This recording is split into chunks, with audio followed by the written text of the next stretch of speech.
ആരംഭിക്കുകയാണ്. ഞങ്ങളുടെ അതിഥികളായി ഇന്നിവിടെ എത്തിച്ചേർന്നിരിക്കുന്ന യൂണിറ്റ് അംഗങ്ങൾക്കും അതുപോലെ മറ്റ് അതിഥികൾക്കും എൻ്റെ ഭവനത്തിൽ വെച്ച് നടന്നതുകൊണ്ട് ഞാനൊരു പ്രത്യേക സ്വാഗതം പറയുകയാണ്. ഔദ്യോഗികമായ സ്വാഗതം പുറകെ വരുന്നുണ്ട്. അപ്പോൾ എല്ലാവർക്കും ഏറ്റവും സ്നേഹത്തോടെ ഈ കൂട്ടായ്മയിലേക്ക് സ്വാഗതം നൽകുന്നു. കാര്യപരിപാടികൾ ആരംഭിക്കുകയാണ്. ആദ്യമായി ഈശ്വര പ്രാർത്ഥന.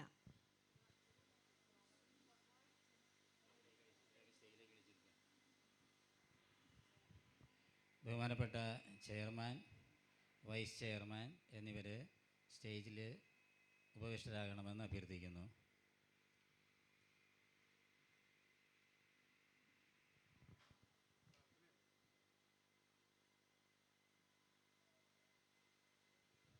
ഈശ്വര പ്രാർത്ഥനയ്ക്കായി ക്ഷണിച്ചോളും.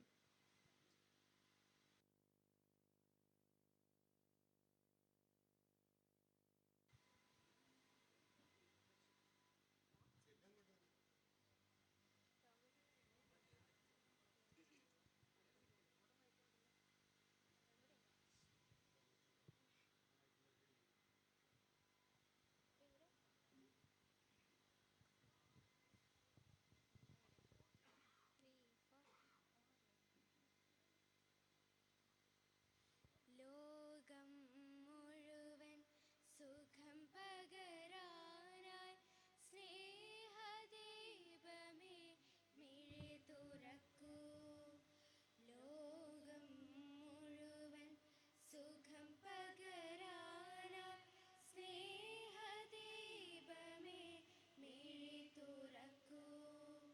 കദന നിവാരണ കനിവിന്നുറവേ കാട്ടിൻ നടുവിൽ വഴിതെളിക്കൂ.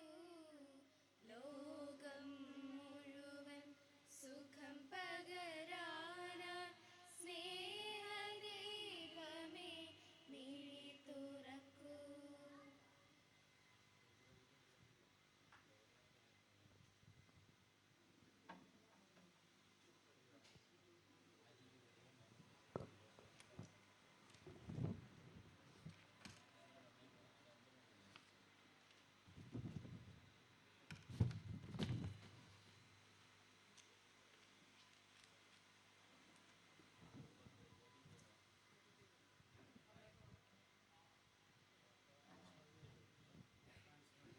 അടുത്തതായി പാപ്പ അനുസ്മരണമാണ്.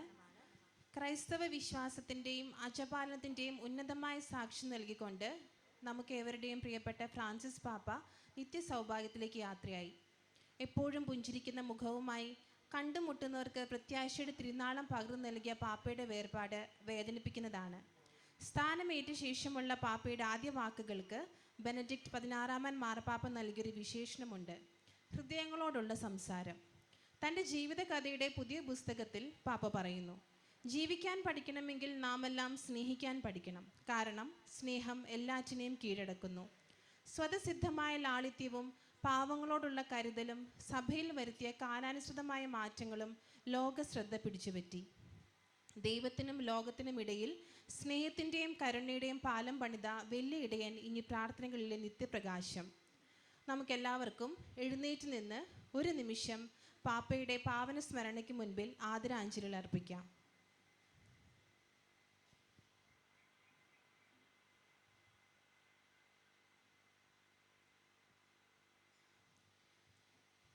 അതോടൊപ്പം തന്നെ കഴിഞ്ഞ വർഷം മരണം മൂലം നമ്മിൽ നിന്നും വേർപിരിഞ്ഞു പോയ യൂണിറ്റ് അംഗമായ ശ്രീമതി മേരി ബേബി നെടുമ്പറമ്പിലിനെയും സ്നേഹാദരങ്ങളോട് അനുസ്മരിക്കാം. ആത്മശാന്തിക്കായി പ്രാർത്ഥിക്കാം. മരിച്ച വിശ്വാസികളുടെ ആത്മാക്കൾക്ക് തമ്പുരാൻ്റെ മണഗുണത്താലെ മോക്ഷത്തിൽ ചെന്നുണ്ടാകട്ടെ.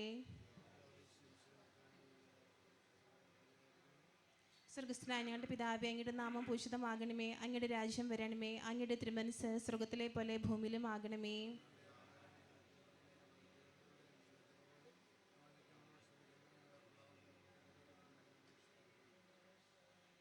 നിറഞ്ഞ മറിയമേ, സുസ്ഥി, കർത്താവ് അങ്ങയുടെ കൂടെ സ്ത്രീകൾ അങ്ങ് അനുഗ്രഹിക്കപ്പെട്ടവളാകുന്നു. അങ്ങയുടെ ഉദരത്തിൻ ഫലമായി ഈശോ അനുഗ്രഹിക്കപ്പെട്ടവനാകുന്നു.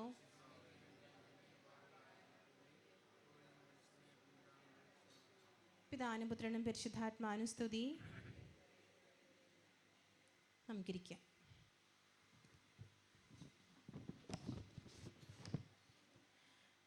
അടുത്തതായി നമ്മുടെ ഈ വാർഷിക ആഘോഷ യോഗ പരിപാടിക്ക് ഔപചാരികമായ സ്വാഗതം അർപ്പിക്കുന്നതിനായി ശ്രീ ജോൺസൺ മാളിയേക്കലിനെ ക്ഷണിച്ചോളുന്നു.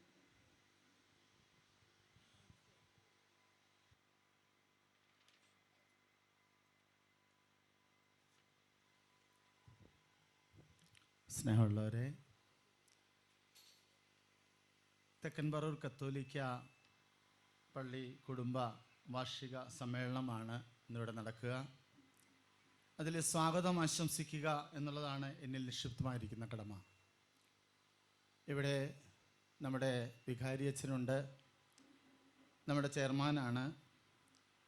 ഏറ്റവും സ്നേഹത്തോടെ അതിലേറെ ആദരവോടെ ജോസ് പാറപ്പുറം അച്ഛനെ ഈ മീറ്റിങ്ങിലേക്ക് സ്വാഗതം ചെയ്യുന്നു.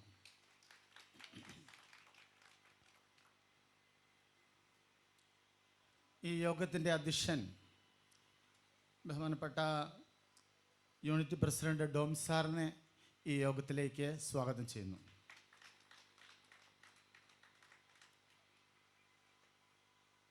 ബഹുമാനപ്പെട്ട വൈസ് ചെയർമാൻ ജോസ് അലക്സ് ചേട്ടനെ ഈ യോഗത്തിലേക്ക് സ്വാഗതം ചെയ്യുന്നു.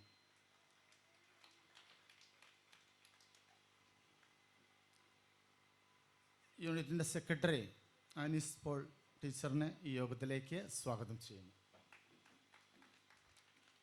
നിങ്ങൾ ഓരോരുത്തരെയും ഈ യോഗത്തിലേക്ക് സ്വാഗതം ചെയ്തുകൊണ്ട് ഞാൻ നിർത്തുന്നു. നന്ദി. ജയ് ജീസസ്.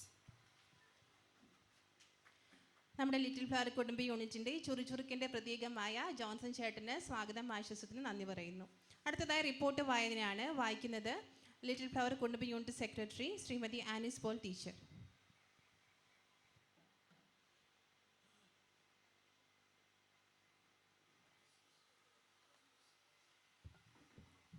ലിറ്റിൽ ഫ്ലവർ ഫാമിലി യൂണിറ്റിൻ്റെ ഏപ്രിൽ 2024 മുതൽ ഏപ്രിൽ 2025 വരെയുള്ള പ്രവർത്തന വർഷത്തെ വാർഷിക റിപ്പോർട്ട്.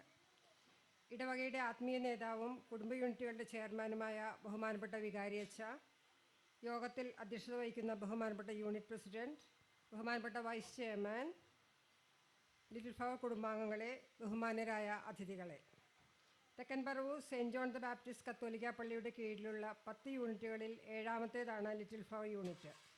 വലിയൊരു ലോകത്ത് താൻ ഒന്നുമല്ല എന്ന് വിശ്വസിച്ചിരുന്ന വിശുദ്ധ കൊച്ചുത്രേസ്യയുടെ നാമത്താൽ ഈ യൂണിറ്റ് ധന്യമാക്കപ്പെട്ടിരിക്കുന്നു. ആ പുണ്യവതിയുടെ സ്നേഹവും സഹനവും നമുക്ക് മാതൃകയാവട്ടെ. 7/4/2024 ശ്രീ കുര്യൻ ചേന്നങ്ങരയുടെ ഭവനത്തിൽ ചേർന്ന യോഗത്തിൽ വികാരി അച്ഛൻ്റെയും വൈസ് ചെയർമാൻ്റെയും സാന്നിധ്യത്തിൽ പുതിയ പ്രവർത്തന വർഷങ്ങളിലേക്കുള്ള ഭാരവാഹികളെ തിരഞ്ഞെടുത്തു.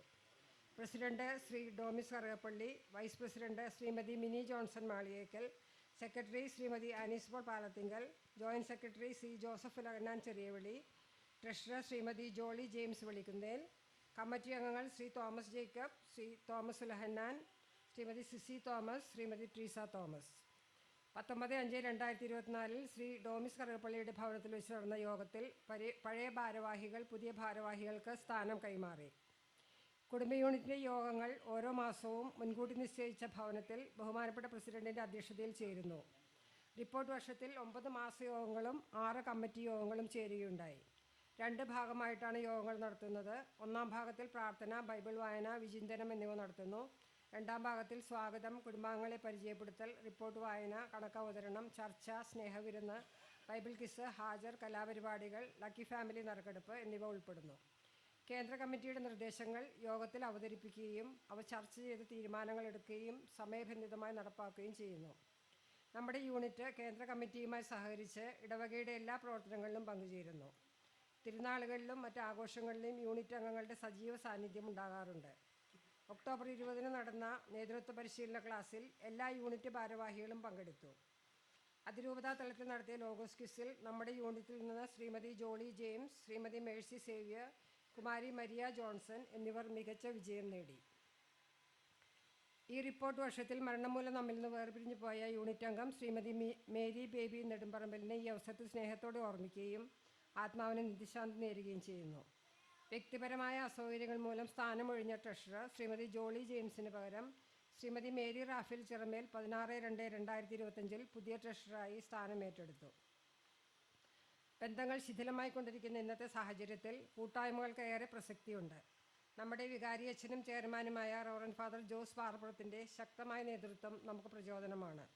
ഈ വർഷം പൗരോഹിത്യ സുവർണ ജൂബിലി ആഘോഷിക്കുന്ന ബഹുമാനപ്പെട്ട അച്ഛന് ലിറ്റിൽ ഫ്ലവർ യൂണിറ്റിൻ്റെ പ്രാർത്ഥനകളും ആശംസകളും ഏറ്റവും സ്നേഹത്തോടെ നേരുന്നു.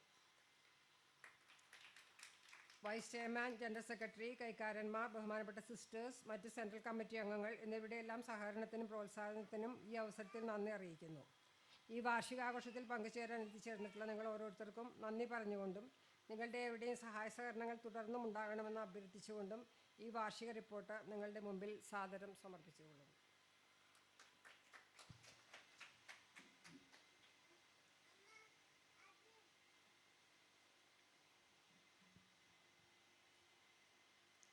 അടുത്തതായി ലിറ്റിൽ ഫ്ലവർ കുടുംബ യൂണിറ്റ് വാർഷികാഘോഷം ഉദ്ഘാടനം ചെയ്യുന്നതിനായി നമ്മുടെ പ്രിയ ബഹുമാനപ്പെട്ട വികാരിയച്ഛൻ റെവറൻ ഫാദർ ജോസ് പാറപ്പുറം അച്ഛനെ സ്നേഹാദരങ്ങളോട് ക്ഷണിച്ചുകൊള്ളുന്നു.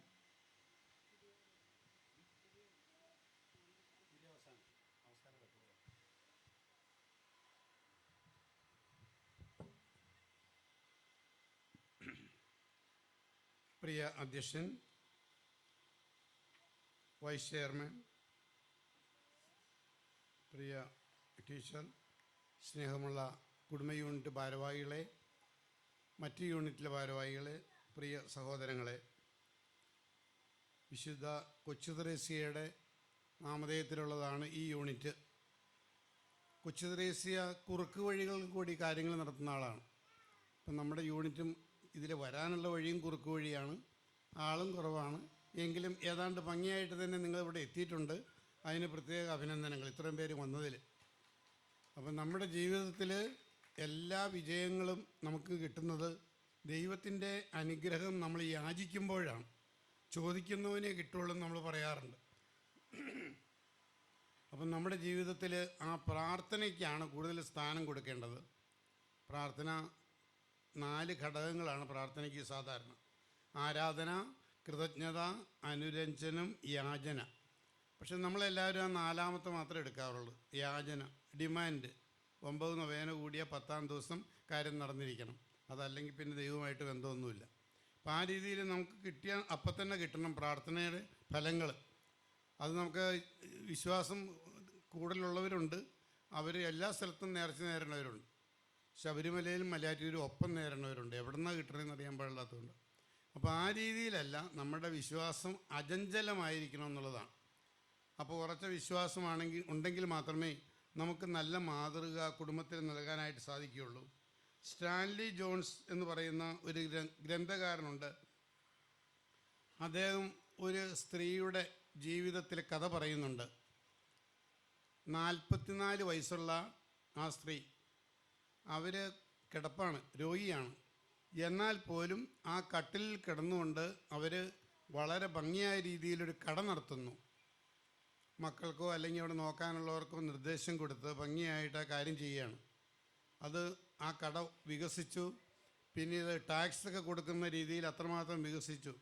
എങ്കിലും അവരുടെ ആ കൂട്ടായ്മയും വിശ്വാസവുമാണ് അവിടെ കാണുന്നത്. ആ കടയിൽ ജോലി ചെയ്യുന്നവരെല്ലാം നല്ല രീതിയിൽ പ്രോത്സാഹിപ്പിച്ചുകൊണ്ട് താൻ രോഗിയാണെങ്കിലും കട്ടിലാണെങ്കിലും അവിടെ നിന്നുകൊണ്ട് നിയന്ത്രിക്കാനുള്ള ഒരു വിശ്വാസദാർഢ്യം അവർക്കുള്ളത് കൊണ്ടാണ് അവർക്ക് ഏറ്റവും നല്ല രീതിയിൽ വിജയിക്കാൻ സാധിച്ചത്. പിന്നീട് മാധ്യമക്കാരെല്ലാം വന്ന് അവരുടെ ഫോട്ടോയൊക്കെ എടുത്ത് പത്രത്തിലിട്ടു. ആ പ്രദേശത്ത് ആൾക്കാർക്കതൊരു പ്രചോദനമായിരുന്നു. കാരണം രോഗിയാണ് എന്ന് പറഞ്ഞ് മടി പിടിച്ച് അവിടെ കിടക്കുകയല്ല. നമ്മൾ ഉത്സാഹിച്ചാൽ അത് നടക്കും, ഏത് കാര്യവും. 2 തവളയെക്കുറിച്ച് പറയുന്നുണ്ട്, തൈര് ഭരണിയിൽ വീണതാണ്. അതിലൊരു തവള ഞാനിവിടെ കിടന്ന് ചാവുകയുള്ളെന്ന് വിചാരിച്ച് അവിടെ തന്നെ കിടന്നു അവശതയായിട്ട്. പക്ഷേ മറ്റേ തവള അങ്ങോട്ടും ഇങ്ങോട്ടും ഓടി ഓടി ഈ വെണ്ണ തൈരായി, അതിൻ്റെ മുകളിൽ വെണ്ണ വന്നു, അതിൻ്റെ മുകളിൽ ചാടിയിട്ട് തവള പുറത്തേക്ക് ചാടി രക്ഷപ്പെട്ടു. അപ്പോൾ അതിൻ്റെ ഉത്സാഹം കൊണ്ട് അത് സാധിച്ച്. അപ്പം നമുക്കൊക്കെ നൈരാശ്യബോധം വന്നു കഴിഞ്ഞാൽ പിന്നെ ഒന്നും ചെയ്യില്ല. ഉത്സാഹത്തോടു കൂടി പ്രവർത്തിക്കാനായിട്ട് നമ്മൾ ആത്മാർത്ഥതയുണ്ടെങ്കിൽ നമ്മുടെ ജീവിതത്തിൽ വിജയം കൈവരിക്കാൻ നമുക്ക് സാധിക്കും. ചെറിയൊരു യൂണിറ്റ് ആണെങ്കിലും നന്നായിട്ട് പ്രവർത്തിക്കാനായിട്ട് നിങ്ങൾക്ക് സാധിക്കുന്നത് തന്നെയാണ്. ഈ അകലം കൂടുതലാണ് ഈ വീടുകൾ തമ്മിൽ, എങ്കിൽ പോലും ആ ഇതിലെല്ലാം കൃത്യമായിട്ട് വരാനായിട്ട് സാധിക്കുന്നുണ്ട്. ജർമ്മനിയിലെ ഒരു ലൂബൻ സിറ്റി എന്ന് പറയുന്ന ഒരു പട്ടണമുണ്ട്. അവിടെ ഒരു വിശിഷ്ടതരം കേസാണ് കോടതിയിൽ വന്നത്. വിവാഹമോചനം സാധാരണ ഉണ്ടാകണം. ഈ വിവാഹമോചനം അതല്ല. അതിൻ്റെ കാരണം പറഞ്ഞിരിക്കുന്നത് ഭർത്താവ് കൂടുതലായിട്ട് എന്നെ സ്നേഹിക്കുന്നു, ഒരു ജോലിയും എന്നെക്കൊണ്ട് ചെയ്യിക്കില്ല, എനിക്ക് അതുകൊണ്ട് ഡ്രൈ ആയി, അതുകൊണ്ട് ഈ വിവാഹമോചനം വേണമെന്ന്. ഏതായാലും അവരുടെ ആ കോടതി അംഗീകരിച്ചു കൊടുത്തു. എങ്കിലും ആ രീതിയിലൊക്കെയാണ് ഇപ്പോൾ നമ്മുടെയൊക്കെ ജീവിതത്തിലെ മാറ്റം. വിവാഹം ഏറ്റവും പരിശുദ്ധമായൊരു കൂദാശയാണ്. അന്ന് നല്ല രീതിയിൽ കൊണ്ടുപോകണം, നമുക്ക് ആഗ്രഹം വേണം. അതില്ലാതെ വരുമ്പോഴാണ് അവിടെ വഴക്കും ബഹളമൊക്കെ ഉണ്ടാകുക. കല്യാണത്തിന് ഭാര്യ ഭർത്താക്കന്മാരെ കൈ ചേർത്ത് പിടിക്കും, ഷെയ്ക്കാൻഡ് പോലെ. അപ്പോൾ ഒരു കൊച്ചു വീട്ടിൽ ചെന്നിട്ട് അമ്മയോട് ചോദിച്ചു, അതെന്താണ് ആ ചടങ്ങെന്ന്. അപ്പോൾ അമ്മ പറഞ്ഞു, സിനിമയിലൊക്കെ അല്ലെങ്കിൽ ടി വിയിലൊക്കെ മോള് റെസ്ലിംഗ് കണ്ടിട്ടില്ലേ, ഇടി തുടങ്ങുന്നതിന് മുമ്പ് ആദ്യം അവർ ഷെയ്ക്കാൻഡ് കൊടുക്കുമെന്ന്. അപ്പോൾ വിവാഹ ജീവിതം ഒരു തല്ലുപിടുത്തത്തിന് തുടക്കമാണെന്ന് ആ കൊച്ചിന് മനസ്സിലായി. അങ്ങനെയാണ്. അപ്പോൾ ആ രീതിയിലല്ല, നമ്മൾ സ്നേഹത്തിലും യോജിപ്പിലും എല്ലാം പോവുക. അതിൻ്റെ അർത്ഥവും വ്യാപ്തിയും എല്ലാം മനസ്സിലാക്കിക്കൊണ്ട് പോകണം. ഞാൻ ഓർക്കുന്നുണ്ട്, ഒരു കല്യാണത്തിന് പോയിട്ട് 2 പേർക്കും, ചെറുക്കൻ്റെ കയ്യിലും പെണ്ണിൻ്റെ കയ്യിലും മോതിരം കൊടുത്തു. പക്ഷെ പെണ്ണ് മാത്രമേ ഇട്ടുള്ളൂ. ചെറുക്കനോട് ഒരുപാട് നിർബന്ധിച്ചപ്പോഴവൻ മോതിരം ഇട്ടെ. അപ്പോൾ ഞാൻ ചോദിച്ചു, നീ എന്താ അങ്ങനെ ചെയ്തതെന്ന് ചോദിച്ചപ്പോൾ അവൻ പറഞ്ഞു, 2 മോതിരത്തിൻ്റെ കാശ് ഞാനാ കൊടുത്തതെന്ന്. അത് ഒരു മോതിരത്തിൻ്റെ അവർ കൊടുക്കണമെന്നുണ്ടായിരുന്നു, അത് കൊടുത്തില്ല. എന്നാലും ഒരു ജീവിതം തുടങ്ങണേ ഉള്ളൂ, അതിനു മുമ്പ് അവിടെ തല്ലുപിടുത്തായി. അപ്പോൾ അത് കൈ പിടിച്ചുകൊണ്ടിരിക്കുകയാണ് കൊടുക്കാതെ. അപ്പോൾ അവനാ പ്രതിജ്ഞയെങ്കിൽ ചെല്ലിയത് കൃത്യം ചെല്ലിയത് ഉപകാരമായി. ഇന്ന് മുതൽ മരണം വരെ എന്നുള്ളതൊക്കെ മകരം വരെ എന്ന് ചെല്ലാവുന്നവരുണ്ട്. അപ്പോൾ ആ രീതിയിലല്ല, നമ്മുടെ പ്രാർത്ഥന വളരെ വ്യക്തമായിരിക്കണം, എല്ലാവർക്കും ഇഷ്ടപ്പെട്ട രീതിയിൽ. അപ്പോൾ കുടുംബജീവിതവും അല്ല, ഏത് ജീവിതമാണെങ്കിലും കുറച്ച് എളിമയും സ്നേഹവും ജോലി ചെയ്യാനുള്ള സന്നദ്ധതയും ഉണ്ടെങ്കിലേ വിജയം വരിക്കാൻ നമുക്ക് സാധിക്കുകയുള്ളൂ. അപ്പോൾ ഈ കുടുംബ കൂട്ടായ്മയാണ് നമുക്കെല്ലാം അതിന് കൂടുതലായിട്ട് പ്രചോദനം നൽകുന്നത്. അപ്പോൾ നമ്മുടെ ജീവിതത്തിൽ വിജയം കൈവരിക്കുവാനായിട്ട് സന്ധ്യാപ്രാർത്ഥന നമുക്ക് അത്യന്താപേക്ഷിതമാണ്. അത് ഏറ്റവും ഭംഗിയായിട്ട് ചെയ്യാനായിട്ട് നമ്മൾ പരിശ്രമിക്കുക. നമ്മുടെ ജീവിതത്തിലെ ഉത്തരവാദിത്തങ്ങൾ നമ്മൾ നന്നായിട്ട് ചെയ്യുമ്പോൾ കുട്ടികൾക്കത് മാതൃകയായിട്ട് തീരും. നെപ്പോളിയൻ ചക്രവർത്തിയെക്കുറിച്ചൊക്കെ നമ്മൾ കേട്ടിട്ടുണ്ട്. അദ്ദേഹം വളരെ സ്ട്രിക്റ്റായിട്ടൊരു മനുഷ്യനാണ്. കഠിനമായ നിയമങ്ങളും ശിക്ഷയും എല്ലാം നൽകും. അപ്പോൾ റോബർട്ട് രാജാവ് അദ്ദേഹത്തിൻ്റെ സുഹൃത്താണ്. ആ വ്യക്തിയെ കാണാനായിട്ട് നെപ്പോളിയൻ ചക്രവർത്തി ഒരു തവണ ചെന്നപ്പോൾ അവിടെ ഒരു കോടതി വിധിയാണ്. ഒരാളുടെ കേസ് വാദിക്കുകയാണ്. കേസ് ഒരാളുടെ പറമ്പിൽ നിന്ന് നിധി കിട്ടി, ഒരു സ്വർണ്ണ കുംഭം. അത് കിട്ടിക്കഴിഞ്ഞപ്പോൾ ഈ സ്ഥലം വിറ്റുപോയിരുന്നു. അതുകൊണ്ട് ഈ സ്ഥലത്തിൻ്റെ ഉടമയ്ക്കാണോ നേരത്തെ വിറ്റിയ ആൾക്കാണോ ഇതിൻ്റെ അവകാശം എന്നുള്ള തർക്കമായി. അവസാനം ആ വിധി വളരെ ഭംഗിയായിട്ട് റോബർട്ട് രാജാവ് തീരുമാനം പറഞ്ഞു. കാരണം ഈ വാദിയായിട്ടും പ്രതിയായിട്ടും 2 പേരുമാണോ, 2 വീട്ടുകാരും. അപ്പോൾ ഈ വാദിയുടെ മകൻ പ്രതിയുടെ മകളെ വിവാഹം ചെയ്യാനായിട്ട് രാജാവ് നിശ്ചയിച്ചു. കേസ് തീർന്നു. കാരണം അപ്പോൾ 2 പേരും കൂടെ വീതിച്ചെടുത്തോളും, ഇത് സ്ത്രീധനമായിട്ട് കൂട്ടിക്കോളാൻ പറഞ്ഞു. അപ്പോൾ വളരെ മനോഹരമായിട്ട് ആ കേസ് തീർത്തപ്പോൾ നെപ്പോളിയൻ ചക്രവർത്തിക്ക് അതിശയമായി. അപ്പോൾ അദ്ദേഹം പറഞ്ഞു, ഞാനാണെങ്കിൽ ഇങ്ങനെയൊന്നും ചെയ്യില്ല, അവരെ 2 പേരെയും തടങ്കലിലടച്ചിട്ട് ആ കാശെല്ലാം നമ്മുടെ കൊട്ടാരത്തിൻ്റെ ഖജനാവിലേക്ക് മുതൽക്കൂട്ടുന്നു. അപ്പോൾ അതുകൊണ്ടൊരു പ്രയോജനമില്ല. കാരണം നാട്ടുകാർക്കും വീട്ടുകാർക്കും ആർക്കും ഉപകാരമില്ലാത്ത രീതിയിൽ ക്രൂരമായൊരു പ്രവർത്തനമാണ്. അപ്പോൾ നമ്മുടെ ജീവിതത്തിലും എല്ലാവരുമായിട്ട് ഭംഗിയായിട്ട് പോകാനായിട്ട് നമ്മൾ ശ്രമിക്കുക. ഇതുപോലെയുള്ള യോഗങ്ങൾ, കുടുംബയോഗങ്ങൾ, വാർഷികങ്ങളെല്ലാം ഒരു കൂട്ടായ്മയുടെ വേദി കൂടിയാണ്. പരസ്പരം എല്ലാവരെയും അറിയുവാനും, അതുപോലെ പല യൂണിറ്റുകളിൽ നിന്ന് പ്രതിനിധികൾ വന്നിട്ടുണ്ട്. അതുതന്നെ ഒരു വലിയ കാര്യമാണ്. നമ്മുടെ കുടുംബത്തിൽ പരിപാടി നടക്കുമ്പോൾ എല്ലാവരും അതിനകത്ത് സംബന്ധിക്കുക, കൂട്ടായ്മയിൽ വളരുക. എല്ലാ മാസവും നമ്മൾ ആ യോഗങ്ങളും കാര്യങ്ങളെല്ലാം കൃത്യമായിട്ട് നിർവഹിക്കുന്നുണ്ട്. അപ്പോൾ അതിന് ഭാരവാഹികളെ പ്രത്യേകമായിട്ട് അഭിനന്ദിക്കുകയാണ്. കാരണം കുറച്ച് വീടൊക്കെ കുറവാണ്, നല്ലൊരു ശതമാനം പുറത്താണ്, വിദേശത്താണ്. അപ്പോൾ അങ്ങനെയാണെങ്കിലും ആ കുടുംബയോഗങ്ങളൊക്കെ ഭംഗിയായിട്ട് കൊണ്ടുപോകാനായിട്ട് അവർ പരിശ്രമിക്കുന്നുണ്ട്. നിങ്ങളുടെ പ്രവർത്തനത്തിന് പ്രത്യേകമായിട്ട് നന്ദി പറഞ്ഞുകൊണ്ട് അവസാനിപ്പിക്കുന്നു. നന്ദി, നമസ്കാരം. ഉത്സാഹത്തോടെ പ്രവർത്തിക്കാൻ പ്രചോദനമായ അച്ഛൻ്റെ വാക്കുകൾക്കേറെ നന്ദി. അടുത്തതായി നമ്മുടെ വാർഷിക ആഘോഷ പരിപാടികൾ ഉദ്ഘാടനം ചെയ്യപ്പെടുകയാണ്. നമുക്കെല്ലാവർക്കും എണീറ്റ് നിൽക്കാം.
ലിറ്റിൽ ഫ്ലവർ കുടുംബ യൂണിറ്റിൻ്റെ പ്രവർത്തനങ്ങളുടെ ശക്തി സ്രോതസ്സും നെടുന്തൂണുമായി വർത്തിക്കുന്ന യൂണിറ്റ് പ്രസിഡന്റ് ശ്രീ ഡോമിസ് കറുകപ്പള്ളി സാറിനെ അധ്യക്ഷ പ്രസംഗത്തിനായി ക്ഷണിച്ചുകൊള്ളുന്നു. ബഹുമാനപ്പെട്ട വികാരിയച്ഛൻ, പ്രിയപ്പെട്ട വൈസ് ചെയർമാൻ, നമ്മുടെ സെക്രട്ടറി ടീച്ചർ, മറ്റ് കുടുംബ അംഗങ്ങളെ, മറ്റ് യൂണിറ്റുകളിൽ നിന്ന് വന്നിരിക്കുന്ന വിശിഷ്ട അതിഥികളെ, നമ്മുടെ യൂണിറ്റ് വാർഷിക ആഘോഷത്തിൻ്റെ സന്തോഷം എല്ലാവർക്കും ആവോളം ആസ്വദിക്കാൻ സാധിക്കട്ടെ എന്ന് ഞാൻ ആശംസിക്കുകയാണ്. അകലം പാലിക്കണം എന്നൊക്കെ പ്രസംഗിച്ചിരുന്ന ഒരു കാലഘട്ടമുണ്ടായിരുന്നു. അതെല്ലാം ധാരണം ചെയ്തുകൊണ്ട് പരസ്പരം ഒത്തുചേർന്ന് തോളോട് തോൾ ചേർന്ന് ഒരുമയോടുകൂടി സന്തോഷത്തോടുകൂടി സാഹോദര്യത്തോടുകൂടി സഹവർത്തിത്വത്തോടുകൂടി പെരുമാറണമെന്ന് നമ്മൾ വീണ്ടും പ്രസംഗിച്ച് തുടങ്ങി കഴിഞ്ഞിരിക്കുകയാണ്. പക്ഷേ എന്തുമാത്രം നമുക്കിപ്പോൾ അതിന് സാധിക്കുന്നുണ്ട് എന്നുള്ളത് നമ്മളുടെ യൂണിറ്റ് പ്രവർത്തനങ്ങൾ വഴി നമുക്ക് മനസ്സിലാക്കാനായിട്ട് സാധിക്കുന്നതാണ്. ഒരു കണക്കിന് പറഞ്ഞെന്നാൽ നമ്മുടെ വിശ്വാസ പ്രമാണത്തിൽ നമ്മൾ ചൊല്ലുന്നുണ്ട്, പുണ്യവാന്മാരുടെ ഐക്യത്തിൽ ഞങ്ങൾ വിശ്വസിക്കുന്നു എന്ന് പറയുന്നത്. അതായത് ഇന്ന് അത് സഭയെ സംബന്ധിച്ചിടത്തോളം 3 തലത്തിൽ നമ്മൾ കണക്കാക്കുന്നു. വിജയസഭ, സ്വർഗത്തിലുള്ള സഭ; സഹനസഭ, ശുദ്ധീകര സ്ഥലത്തിലുള്ള സഭ; സമരസഭ, ഭൂമിയിലുള്ള സഭ, അതായത് നമ്മൾ. അതാണ് പുണ്യവാന്മാരുടെ ഐക്യം എന്ന് പറഞ്ഞ് നമ്മൾ വിശ്വസിക്കുന്നത്. അതെല്ലാം ഇവിടെ അരങ്ങേറുന്നതായിട്ടാണ് നമ്മൾ കാണുന്നത്. പരിശുദ്ധ കുർബാന അർപ്പിച്ചുകൊണ്ട് സ്വർഗത്തിലുള്ള സഭയുമായിട്ട് നമ്മൾ താതാത്മ്യം പ്രാപിച്ചു, ഐക്യപ്പെട്ടു. അതിനുശേഷം നമ്മൾ ശുദ്ധീകര സ്ഥലത്തിലുള്ള ആത്മാക്കൾക്ക് വേണ്ടി കൂടിയും പ്രത്യേകം പ്രാർത്ഥനകൾ അർപ്പിച്ചു, അവരെയും നമ്മൾ അഭിവാദ്യം ചെയ്തു. വീണ്ടും ഇതാ നമ്മുടെ അടുക്കിലേക്ക് വന്നു കഴിഞ്ഞെന്നാൽ സ്നേഹത്തോടും സാഹോദര്യത്തോടും കൂടി കുറേ ആളുകൾ ഇവിടെ എത്തിച്ചേർന്നിരിക്കുകയാണ്. നിങ്ങൾക്കെല്ലാവർക്കും ഈ കുടുംബ യൂണിറ്റ് ആഘോഷത്തിൻ്റെ, വാർഷിക ആഘോഷത്തിൻ്റെ സന്തോഷം ആസ്വദിക്കാൻ സാധിക്കട്ടെ എന്ന് ആശംസിച്ചുകൊണ്ട് ഞാൻ നിർത്തുന്നു. സ്നേഹ സാഹോദര്യത്തിൻ്റെ പ്രാധാന്യത്തെക്കുറിച്ച് പറഞ്ഞുകൊണ്ട് അധ്യക്ഷ പ്രസംഗം നിർവഹിച്ച ഡോമിസ് സാറിന് നന്ദി അർപ്പിച്ചുകൊള്ളുന്നു. അടുത്തതായി നമ്മുടെ ഇടവകയുടെ കുടുംബയോഗ പ്രവർത്തനങ്ങളെ സുഗമമായും തീക്ഷ്ണമായും ഏകോപിപ്പിക്കുന്ന നമ്മുടെ family unit vice chairman Shri Jose Alex സാറിനെ ആശംസകൾ അർപ്പിച്ച് സംസാരിക്കുന്നതിനായി ക്ഷണിച്ചുകൊള്ളുന്നു. ഈ യോഗം ഉദ്ഘാടനം ചെയ്ത ബഹുമാനപ്പെട്ട നമ്മളുടെ ചെയർമാൻ പ്രിയപ്പെട്ട ജോസ് പാർപ്പുറച്ചൻ, unit president Shri Domis, secretary Anees teacher, മറ്റ് യൂണിറ്റിൽ നിന്ന് വന്നിരിക്കുന്ന യൂണിറ്റ് നേതാക്കന്മാരെ, ലിറ്റിൽ ഫ്ലവർ കുടുംബ യൂണിറ്റ് അംഗങ്ങളെ, സുഹൃത്തുക്കളെ, നിങ്ങൾക്ക് നമസ്കാരം. ആദ്യമേ തന്നെ ഞാൻ ഈ വാർഷികാഘോഷത്തിൻ്റെ മംഗളങ്ങൾ ഊഷ്മളമായി എല്ലാവർക്കും ഞാൻ നേരുകയാണ്. നമുക്കറിയാം 100% സഹകരണമുള്ള ഒരു യൂണിറ്റ് ആണെങ്കിൽ പോലും വാർഷികാഘോഷം നടത്തുക എന്നുള്ളത് ഭാരവാഹികളെ സംബന്ധിച്ച് വളരെ ബുദ്ധിമുട്ടും പല ബുദ്ധിമുട്ടുകൾ തരണം ചെയ്തുകൊണ്ടാണ് അത് നടക്കുന്നത്. അപ്പോൾ താരതമ്യേന സഹകരണം അല്പം കുറവുള്ള യൂണിറ്റുകളിൽ ഈ വാർഷികം ഇത്രയും ഭംഗിയായിട്ട് ചെയ്യാൻ സാധിച്ച യൂണിറ്റ് ഭാരവാഹികളെ ഞാൻ ഏറ്റവും ആത്മാർത്ഥമായിട്ട് ഞാൻ അഭിനന്ദിക്കുകയാണ്. ആ വാർഷികം ഈ ആഴ്ചയിൽ തന്നെ നടത്താനുള്ള ആ ഒരു ചങ്കൂറ്റം അവർ കാണിച്ചു തരാണ് കൂടുതൽ എനിക്ക് സന്തോഷം തോന്നുന്നത്. ആദ്യത്തെ ദിവസത്തിൽ തന്നെ ആ വാർഷികത്തിൻ്റെ ഡേറ്റ് തന്നു. അപ്പം ഞാൻ ചിന്തിച്ചു, ഞാൻ പലപ്പോഴും യൂണിറ്റ് മീറ്റിങ്ങിലൊക്കെ വരാറുള്ളതുകൊണ്ട് എങ്ങനെയായിരിക്കും ഈ വാർഷികം നടക്കുക എന്നുള്ളത് എൻ്റെ മനസ്സിൽ പോയി. പക്ഷേ ഞാനൊന്നും പറഞ്ഞില്ല. എങ്കിലും അതിൽ നിന്നൊക്കെ വ്യത്യസ്തമായിട്ട് വളരെ മനോഹരമായിട്ട് ഈ യൂണിറ്റ് വാർഷികം ഇവിടെ നമ്മളിപ്പോൾ നടത്തിക്കൊണ്ടിരിക്കുകയാണ്. ഈ വാർഷികം നടത്തുമ്പോൾ നമുക്ക് പല ബുദ്ധിമുട്ടുകളും തോന്നും. എങ്കിലും വാർഷികാഘോഷം കഴിഞ്ഞ് കഴിയുമ്പോൾ നമുക്കൊരു സന്തോഷവും നമുക്കൊരു എനർജി നമുക്ക് കിട്ടുകയാണ്. അതായത് യൂണിറ്റ് അംഗങ്ങളെല്ലാം കൂടെയുള്ള അവരുടെ കലാപരിപാടികളും മറ്റ് ഈ വാർഷികത്തിൻ്റെ അടുത്ത് വരുമ്പോഴത്തേക്ക് അവരുടെ സഹകരണവും അവരുടെ ആ ഒരു പല യൂണിറ്റുകളിലും ഒരു ആഴ്ചകളായിട്ട് ഇതിനുള്ള ഒരുക്കം, അങ്ങനെയൊക്കെ ഉള്ളൊരു ഭയങ്കര ഒരു കൂട്ടായ്മ പല സ്ഥലത്തും നടക്കുന്നുണ്ട്. അപ്പോൾ ഇവിടെയും തീർച്ചയായിട്ടും അങ്ങനെ ഉണ്ടായിക്കാണും. അപ്പോൾ ആ ഒരു കൂട്ടായ്മയാണ് ഇത് പയ്യെ അങ്ങോട്ട് ഇവിടെ നിന്ന് കടന്ന് ഈ യൂണിറ്റിലെല്ലാവരെയും പരസ്പരം സഹകരിച്ച് സഹവർത്തിത്തോടുകൂടി പോകാൻ ഉള്ള ശക്തി കിട്ടുന്നത് ആ വാർഷിക ആഘോഷത്തിൽ നിന്നാണ്. അപ്പോൾ ഒരിക്കലും ഇന്നത്തെ ഇത് കണ്ട് നമുക്കാർക്കും മനമെടുക്കേണ്ട കാര്യമില്ല. നമ്മുടെ തുടക്കത്തിലും ഈ വാർഷികാഘോഷങ്ങളൊക്കെ ഇങ്ങനെയൊക്കെ തന്നെയായിരുന്നു. ഒരു 10-30 വർഷം മുമ്പ് വരെ 1-2 യൂണിറ്റുകളിലൊക്കെ ഒഴിച്ച് വാർഷികാഘോഷം ഇങ്ങനെ തന്നെയായിരുന്നു. പക്ഷേ അത് പയ്യെ പയ്യെ പല യൂണിറ്റുകളിലും ഇപ്പം നല്ല രീതിയിൽ വാർഷികാഘോഷങ്ങൾ നടക്കുന്നു. പല കാരണങ്ങളുണ്ടാകാം, വ്യക്തിപരമായിട്ടും സഭാപരമായിട്ടും ഒക്കെ പല കാരണങ്ങളുണ്ടാകും. അതൊക്കെ നമ്മൾ നമ്മുടെ യൂണിറ്റ് വരുമ്പോൾ ഇതുമായിട്ടൊന്നും കൂട്ടിക്കഴിക്കേണ്ട ഒരു കാര്യവുമില്ല. യൂണിറ്റ് നമ്മളുടെ ആ കുറച്ച് കുടുംബങ്ങളുടെ ഒരു കൂട്ടായ്മയാണ്. അത് നല്ല രീതിയിൽ പോവുക എന്നുള്ളതാണ് നമ്മളെ സംബന്ധിച്ച് നമ്മളുടെ ഉത്തരവാദിത്വം. ആ വാർഷികാഘോഷത്തിൻ്റെ ഈ സ്പിരിറ്റ് സ്വീകരിച്ചുകൊണ്ട് അടുത്ത പോസിറ്റീവ് എനർജി സ്വീകരിച്ചുകൊണ്ട് അടുത്ത വർഷം നമുക്ക് കൂടുതൽ ശക്തിയായിട്ട് പ്രവർത്തിക്കാൻ ഈ വാർഷിക ആഘോഷം ഇടയാകട്ടെ എന്ന് ഞാൻ ആശംസിച്ചുകൊണ്ട് എൻ്റെ വാക്കുകൾ ഞാൻ അവസാനിപ്പിക്കുന്നു. ഒരു കാര്യം അറിയിക്കാനുള്ളത്, നമ്മളുടെ സെൻട്രൽ കമ്മിറ്റിയുടെ ആഭിമുഖ്യത്തിൽ ലോഗോസ് ക്വിസിൻ്റെ പ്രോത്സാഹനാർത്ഥം നമ്മളൊരു പ്രോത്സാഹന സമ്മാനം കൊടുക്കാൻ തീരുമാനിച്ചിട്ടുണ്ടായിരുന്നു. അപ്പോൾ ഈ യൂണിറ്റിൽ നിന്ന് 2 പേരുണ്ട്. ആ സമ്മാനം കൊടുക്കുന്ന അവസരത്തിൽ അത് കൊടുക്കുന്നതാണ് എന്നുള്ള കാര്യം കൂടെ അറിയിച്ചുകൊണ്ട് എൻ്റെ വാക്കുകൾ ഞാൻ അവസാനിപ്പിക്കുന്നു. Thank you Jose sir. Little Flower യൂണിറ്റിൻ്റെ പോയും മറഞ്ഞ സുവർണ കാലഘട്ടത്തിലേക്ക് ഏറ്റവും തീക്ഷ്ണമായി തിരിച്ചു പോകാൻ ജോസാറിൻ്റെ വാക്കുകൾ നമുക്ക് സഹായകമാകുമെന്ന് എനിക്ക് ഉറപ്പുണ്ട്. അടുത്തതായി വിശിഷ്ട വ്യക്തികളെ ആദരിക്കുന്ന ചടങ്ങാണ്. പൗരോഹിത്യത്തിൻ്റെ സുവർണ ജൂബിലി ആഘോഷിക്കുന്ന നമ്മുടെ പ്രിയ ബഹുമാനപ്പെട്ട വികാരി അച്ഛനെ ആദരിക്കുന്ന ചടങ്ങാണ് ആദ്യം നിർവഹിക്കപ്പെടുന്നത്.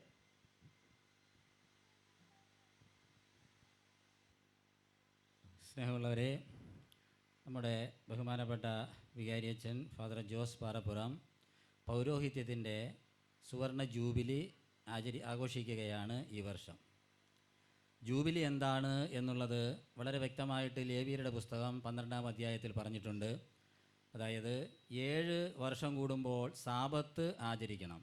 സാബത്ത് എന്ന് പറഞ്ഞാൽ കഴിഞ്ഞ 6 വർഷങ്ങളിൽ ദൈവത്തിൽ നിന്ന് കിട്ടിയിരിക്കുന്ന എല്ലാ അനുഗ്രഹങ്ങൾക്കും നന്ദി പറഞ്ഞുകൊണ്ട് ചിലവഴിക്കേണ്ടതായിട്ടുള്ളൊരു വർഷമാണ് സാബത്ത് വർഷം എന്ന് പറയും. അങ്ങനെ 7 സാബത്ത് വർഷം ആചരിച്ച് കഴിയുമ്പോൾ 7 49 വർഷമായി 50-ാമത്തെ വർഷം ജൂബിലി വർഷമായിട്ട് ആചരിക്കണമെന്നാണ് യഹൂദന്മാരുടെ നിയമപ്രകാരം കണക്കാക്കിയിരിക്കുന്നത്. അതാണ് ലേവ്യരുടെ പുസ്തകത്തിൽ എഴുതി വച്ചിരിക്കുന്നത്. നമ്മുടെ ബഹുമാനപ്പെട്ട വികാരിയച്ഛൻ പൗരോഹിത്യം സ്വീകരിച്ചിട്ട് 50-ാമത്തെ വർഷത്തിൽ നടന്നുകൊണ്ടിരിക്കുകയാണ്. അതാണ് നമ്മൾ ജൂബിലി ആഘോഷിക്കുന്നു എന്ന് പറയുന്നത്. ഇനി പൗരോഹിത്യത്തിൻ്റെ ജൂബിലി എന്നാ പറഞ്ഞത്. പൗരോഹിത്യം എന്ന് പറഞ്ഞു കഴിഞ്ഞാൽ ഹീബ്രു ഭാഷയിൽ കോഹൻ എന്ന് പറയുന്ന ഒരു വാക്കിൽ നിന്നാണ് ഇതുണ്ടായിരിക്കുന്നത്. അതിൻ്റെ അർത്ഥം കുനിയുക എന്നാണ്. അതായത് യാചനാപൂർവം മറ്റൊരാളുടെ മുൻപിൽ തല കുനിക്കുക എന്നുള്ളതാണ് കോഹൻ എന്ന വാക്കുകൊണ്ട് ഉദ്ദേശിക്കുന്നത്. അപ്പോൾ പുരോഹിതൻ എന്ന് പറയുന്ന വ്യക്തി നമുക്ക് ഓരോരുത്തർക്കും വേണ്ടി ദൈവാനുഗ്രഹം ലഭ്യമാക്കുന്നതിന് വേണ്ടി, പ്രസാദവരം പകർന്നു തരുന്നതിന് വേണ്ടി കൂദാശകൾ പരികർമ്മം ചെയ്തുകൊണ്ട് ദൈവത്തിനു മുൻപിൽ കുനിയുന്ന വ്യക്തിയാണ്. അതുകൊണ്ടാണ് പുരോഹിതൻ എന്ന് പറയുന്നത്. വീണ്ടും ഗ്രീക്ക് ഭാഷയിലേക്ക് കടന്നാൽ പുരസ് ഹിത എന്ന് പറയുന്ന 2 വാക്കാണ് പുരോഹിതൻ എന്നുള്ള വാക്കിൻ്റെ ഉറവിടമായിട്ട് കണക്കാക്കുന്നത്. അതിൻ്റെ അർത്ഥം മുൻപിൽ ആയിരിക്കുക എന്നതാണ്. അതായത് മുൻപിലായിരിക്കുന്നയാളെന്ന് പറഞ്ഞാൽ ലീഡർ അല്ലെങ്കിൽ നേതാവ്. അപ്പോൾ പുരോഹിതൻ എന്ന് പറയുന്നത് നമ്മുടെ നേതാവാണ്. സ്വർഗത്തിലേക്ക് നമ്മെ നയിക്കാനായിട്ട് പ്രത്യേകം അഭിഷേകം ചെയ്യപ്പെട്ടിരിക്കുന്ന വ്യക്തിയാണ് പുരോഹിതൻ അല്ലെങ്കിൽ പുരസ്ഹിത അല്ലെങ്കിൽ മുൻപിൽ നിൽക്കുന്നയാൾ എന്ന് പറയുന്നു. നമ്മുടെ ഇംഗ്ലീഷ് ഭാഷയിൽ ഉപയോഗിക്കുന്ന വാക്ക് പ്രീസ്റ്റ് എന്നാണ്. അതും ഈ പുരസ്ഹിത എന്നുള്ള അർത്ഥം തന്നെയാണ്. അത് ലത്തീൻ 2 വാക്കുകളാണ്. പ്രീ എസ്ത്.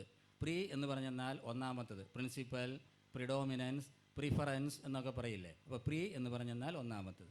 എസ്ത് എന്ന് പറഞ്ഞാൽ IES, ഇംഗ്ലീഷ് വാക്കിൽ ഈസ് എന്ന് പറയുന്നത്. അപ്പോൾ മുൻപിൽ ആയിരിക്കുന്ന എന്ന് തന്നെയാണ് പ്രീസ്റ്റ് എന്ന് പറയുന്ന വാക്കിൻ്റെ അർത്ഥം. അപ്പോൾ ബഹുമാനപ്പെട്ട ജോസച്ചൻ നമ്മുടെ മുൻപിൽ നിന്നുകൊണ്ട് നമ്മെ സ്വർഗത്തിലേക്ക് നയിക്കുന്ന, നമുക്ക് ആവശ്യമായി വയ്ക്കേണ്ട പ്രസാദവരം പകർന്നു തരുന്നതിനുള്ള ജോലികൾ ചെയ്തുകൊണ്ടിരിക്കുന്നു നമ്മോടൊപ്പമായിട്ട് 3 വർഷം. അപ്പോൾ ജൂബിലി ആഘോഷിക്കുന്ന ബഹുമാനപ്പെട്ട വികാരിയച്ഛന് നിങ്ങളുടെ എല്ലാവരുടെയും പേരിൽ എല്ലാ മംഗളങ്ങളും പ്രാർത്ഥനകളും ഈ അവസരത്തിൽ ഞാൻ ആശംസിക്കുകയാണ്. ഒരു ഉപഹാരം നൽകുന്നതിനായി വിനിയെ ക്ഷണിക്കുന്നു.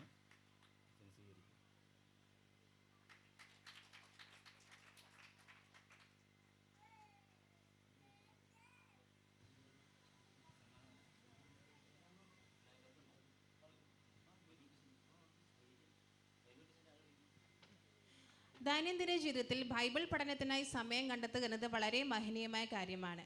ആ പരീക്ഷയിൽ വിജയിക്കുക എന്നത് അത്യന്തം അഭിനന്ദനാർഹമാണ്. നമ്മുടെ യൂണിറ്റിൽ നിന്നും 2 വിജയികളാണുള്ളത്. Shrimati Jolly James, Shrimati Mercy Xavier. ഉപഹാരം ഏറ്റുവാങ്ങുന്നതിനായി ഏറ്റവും സ്നേഹത്തോടെ അവർ ക്ഷണിച്ചുകൊള്ളുന്നു. ജോളി ജെയിംസ് ഇടവകയിൽ സെക്കൻഡ് പ്രൈസാണ്, രണ്ടാം സ്ഥാനം.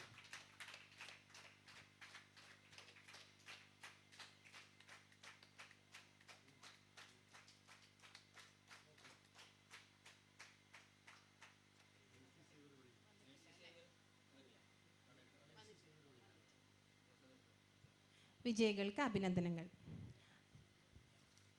അടുത്തതായി ഈ യൂണിറ്റിലെ മുതിർന്നവരെ ആദരിക്കുന്ന ചടങ്ങാണ്. നമുക്ക് മുമ്പേ നടക്കുന്നവരാണ് നമ്മുടെ മാർഗദീപങ്ങൾ. അവർ നമുക്ക് നൽകുന്ന പാഠങ്ങളും മാതൃകകളും എന്നും നമുക്ക് പ്രചോദനമായിരിക്കും. ലിറ്റിൽ ഫ്ലവർ യൂണിറ്റിൻ്റെ പ്രവർത്തനങ്ങളെ വിലയിരുത്തുമ്പോൾ ഇന്ന് സ്വല്പം മങ്ങലേറ്റിട്ടുണ്ടെങ്കിലും ആദ്യകാലങ്ങളിൽ തികച്ചും മാതൃകാപരമായ പ്രവർത്തനങ്ങളാണ് നമ്മൾ കാഴ്ചവെച്ചിട്ടുള്ളത്. അന്ന് നേതൃസ്ഥാനങ്ങളിലിരുന്ന് നമ്മെ മുന്നോട്ട് നയിച്ചിരുന്നവർ ഇന്ന് പ്രായത്തിൻ്റെ ബുദ്ധിമുട്ടുകൾ മൂലം സജീവ പ്രവർത്തനങ്ങളിൽ നിന്നും മാറി നിൽക്കേണ്ട അവസ്ഥയിലാണ്. എങ്കിലും ബുദ്ധിമുട്ടുകൾ അവഗണിച്ചുകൊണ്ട് നമ്മുടെ ഈ ആഘോഷത്തിൽ നമ്മോടൊപ്പം ആയിരിക്കുവാൻ അവർ കാണിച്ച സന്മനസ്സിന് നിറഞ്ഞ മനസ്സോടെ നന്ദി പറയുന്നു. അവരെ ആദരിക്കുവാൻ ഈ അവസരം നമ്മൾ ഉപയോഗിക്കുന്നു.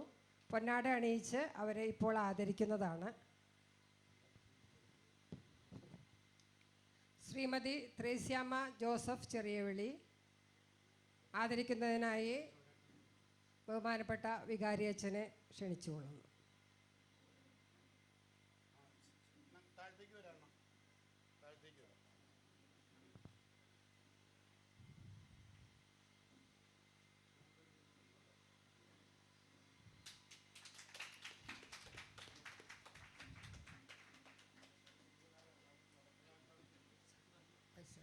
ശ്രീമതി പെണ്ണമ്മ ജോസഫ് കല്ലറയ്ക്കൽ ആദരിക്കുന്നതിനായി വൈസ് ചെയർമാൻ ജോസ് അലക്സിനെ ക്ഷണിച്ചുകൊള്ളുന്നു.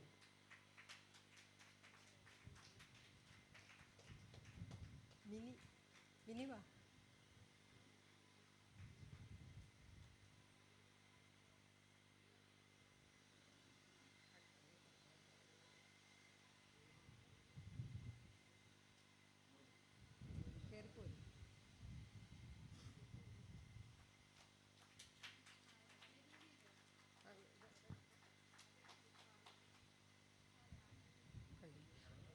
ശ്രീമതി ഗ്രേസി ജോൺ കല്ലറയ്ക്കൽ ആദരിക്കുന്നതിനായി നമ്മുടെ ട്രഷറർ മിനി റാഫേലിനെ ക്ഷണിച്ചുകൊള്ളുന്നു.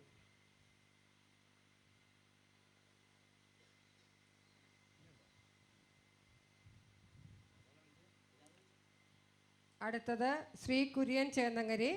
അദ്ദേഹത്തെ ആദരിക്കുന്നതിനായിട്ട് unit joint secretary Shri Joseph ചെറിയവിളിയെ ക്ഷണിച്ചുകൊള്ളുന്നു.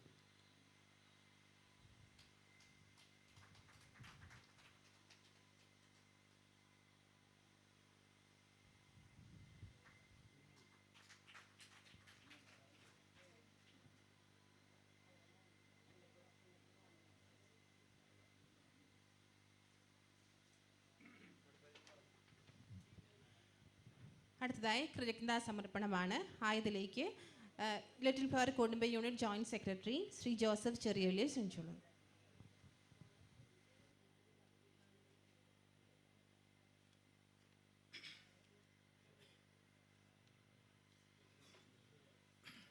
എല്ലാവർക്കും നമസ്കാരം. നമ്മൾ വളരെ ദിവസങ്ങളായി കാത്തിരുന്ന നമ്മുടെ യൂണിറ്റിൻ്റെ വാർഷിക സമ്മേളനത്തിനായി ഇവിടെ ആയിരിക്കുന്ന ബഹുമാനപ്പെട്ട പാറപ്പറമച്ചൻ, Shri vice chairman Jose Alex, president Domis Karukappally, secretary Shrimati Annis Paul.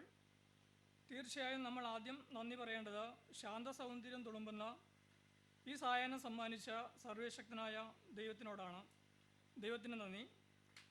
ഈ വാർഷികത്തിൻ്റെ ഭാഗമായി ഭക്തിതരപരമായി വിശുദ്ധ ബലി അർപ്പിച്ച നമ്മെ ധന്യനാക്കിയ ബഹുമാനപ്പെട്ട ജോസഫ് കൊളുത്തുള്ളി അച്ഛന് ലിറ്റിൽ ഫ്ലവർ യൂണിറ്റിൻ്റെ പേരിലും ഇവിടെ കൂടിയിരിക്കുന്ന എല്ലാവരുടെ പേരിലും നന്ദി അർപ്പിക്കുന്നു. വാർഷിക സമ്മേളനം ഉദ്ഘാടനം ചെയ്ത നമ്മുടെ ബഹുമാനപ്പെട്ട വികാരിയച്ഛൻ ജോസ് പാറപ്പുറമച്ഛന് കുടുംബ യൂണിറ്റിൻ്റെ പേരിലും ഇവിടെ കൂടിയിരിക്കുന്ന എല്ലാവരുടെ പേരിലും നന്ദി അർപ്പിക്കുന്നു. അടുത്തതായി ഇവിടെ അധ്യക്ഷത വഹിച്ച നമ്മുടെ ഏറ്റവും പ്രിയങ്കരനായ പ്രസിഡന്റ് ശ്രീ ഡോമിസ് കറുകപ്പള്ളിക്ക് നമ്മുടെ യൂണിറ്റിൻ്റെ പേരിലും കൂടിയിരിക്കുന്ന എല്ലാവരുടെ പേരിലും നന്ദി അർപ്പിക്കുന്നു.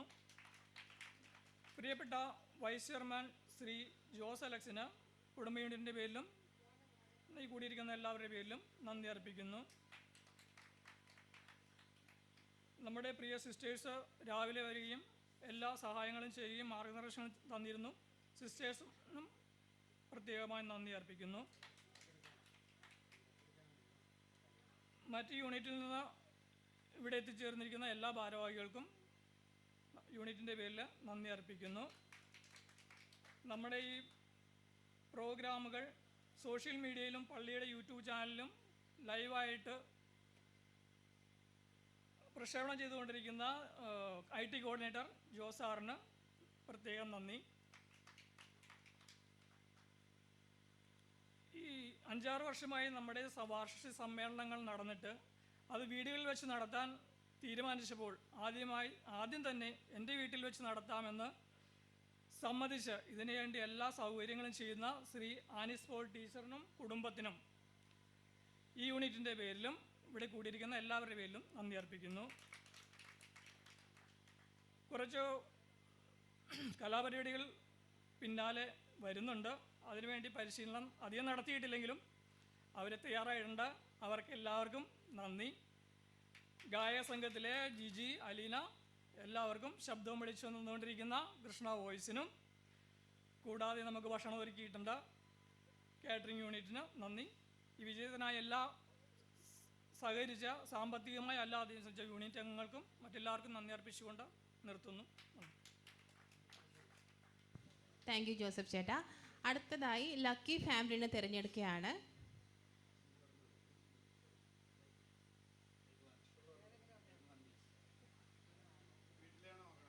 ആലോചിച്ചിട്ടാണ്, ഉറപ്പിച്ചിട്ടാണ് എടുക്കുള്ളൂ. ലക്കി ഫാമിലിയാണ്, പെട്ടെന്നൊന്നും എടുക്കാൻ പറ്റില്ല. Thank you. ആരാ നോക്കാം.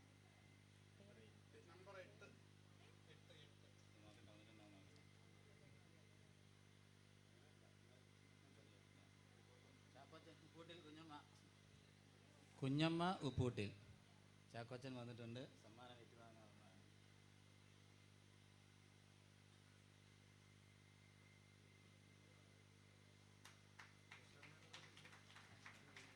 ലക്കി ഫാമിലിക്ക് നല്ലൊരു കയ്യടി കൊടുക്കാം.